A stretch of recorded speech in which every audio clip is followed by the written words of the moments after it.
set up a high-powered commission of inquiry.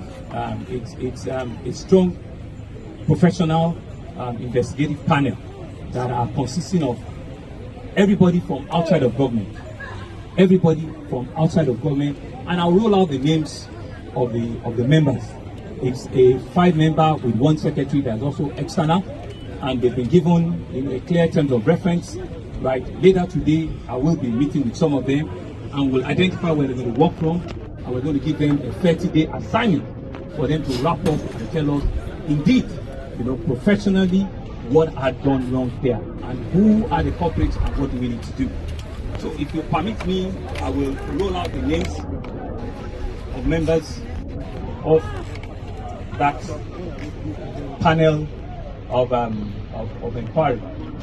Is that the right one? Right. I have Town Planner Tayo Ayinde, the chair. He's the current president of the Nigerian Institute of Town Planners of Nigeria. I have Dr. Akintilo Idris Adeleke. He's one of the foremost structural engineers in the country. He's the best in class as a structural engineer. I have architect Yinka Ogundairo.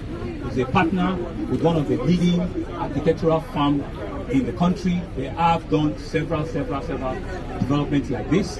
I have builder Godfrey O. Godfrey. He's also been identified as one of the foremost builders in the country, and was recommended by the Nigerian Institute of Builders. And I have Mrs. Bumi Ibrahim.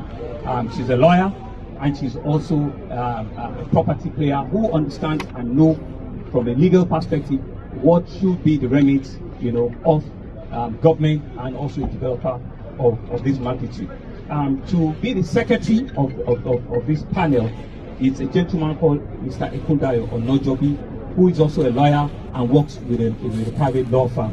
I decided not to mention their individual companies, so that we can preserve the identity of their companies, but they have all been highly recommended to us as people of impeccable integrity and professionals in their own right. And you can see the mix of the profession there. There's a town planner, there's a structural engineer, there's an architect, there's a builder, and there are 2 lawyers. One is the secretary, and one sits as member of the panel. I'll be signing an executive order and in another 1 hour to give legal backing to their composition, so that they can start work immediately and turn out a report not later than 30 days.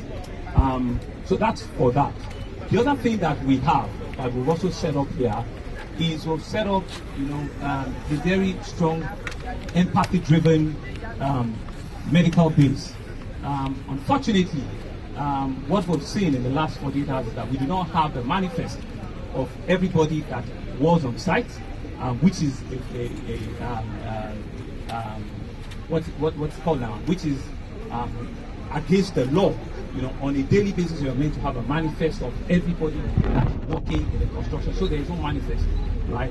And unfortunately, too, it's also been very difficult for us to identify, or for anybody to come forward as maybe a project manager or a staff of the developer and the contractor. So we've also been working without having full information as to what is the modus operandi of the company. So that's why we do not know what numbers we're dealing with, or what the mix are, and what work they're doing there. So it's still completely a gap. We don't know.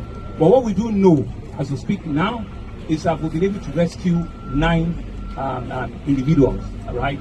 6 of them are still in the hospital, at the General Hospital in Lagos. So we have all their names, their telephone number, their pictures, we have everything. And 3 that have been discharged for minor injuries, right? And so that's what we have today. But unfortunately, we have 21 confirmed mortality, meaning that people that have been taken out